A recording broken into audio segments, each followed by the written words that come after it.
Hello student, यहाँ पे question है a neutron collides elastically with the stationary nucleus of an atom of mass number A. If the collision is perfectly elastic, then after the collision the fraction of the initial kinetic energy retained by the neutron is. देखिए इसको समझिए।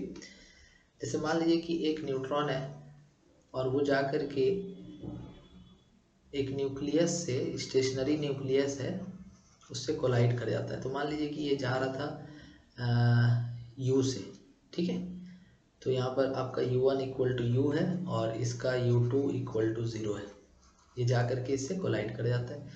तो collide करने के बाद मान लीजिए कि इस न्यूट्रॉन का जो वेलोसिटी हो जाता है वो हो जाता है v1 और इस न्यूक्लियस का हो जाता है v2। तो ये बिफोर कॉलिजन का डायग्राम हो गया और ये हो गया आफ्टर कॉलिजन का डायग्राम। तो बिफोर कॉलिजन आफ्टर कॉलिजन वाला जब हम लोग कॉलिजन में पढ़े थे तो उसमें एक फार्मूला था कि v1 इक्वल टू, अगर आपको चाहिए तो आप लिख सकते हैं m1 minus E m2 divided by m1 plus m2, ठीक है,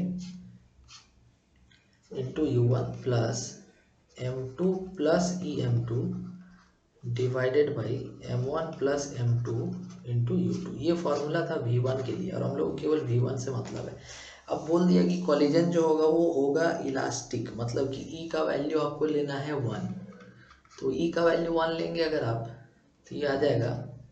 अब देखिए u2 0 है तो ये पूरा टर्म 0 हो जाएगा, है ना।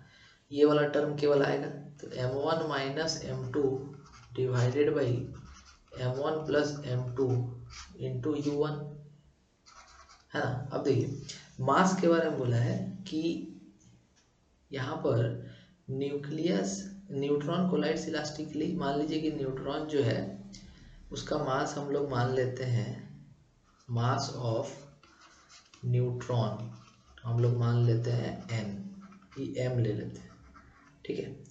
तो मास ऑफ न्यूट्रॉन अगर m है तो जो न्यूक्लियस होगा उसका मास कितना होगा वो समझना है। ध्यान दीजिए यहाँ पे।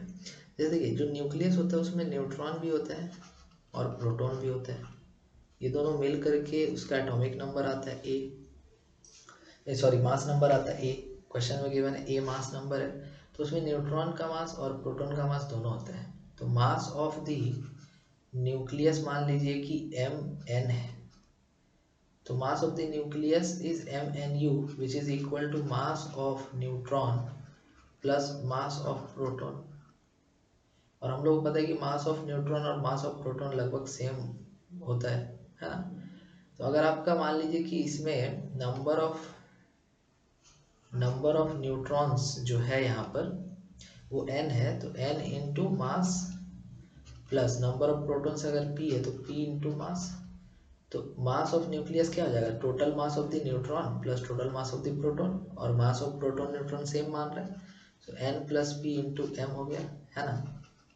तो मास ऑफ न्यूक्लियस कितना आ गया, n plus P into M, और n प्लस पी क्या है, a के बराबर है। तो हम लोग इसको लिख सकते हैं ए एम। मतलब क्या हो गया कि अगर इसका मास m होगा तो इसका m a होगा। तो यहाँ पर m1 की वैल्यू पता चल चुकी है, m माइनस इसका मास हो गया m a divided by m plus m a into u1 कितना है, u है। तो यहाँ से m कैंसिल हो गया, 1 minus A by 1 plus A into you. ये हम लोग का जो स्पीड है वो न्यूट्रॉन का है कॉलिजन के बाद। पहले कितना था, u था, अभी इतना हो गया है, ठीक है। तो हम लोग को फ्रैक्शन पूछा था, तो kinetic energy final by kinetic energy initial ये पूछा है हम लोग से।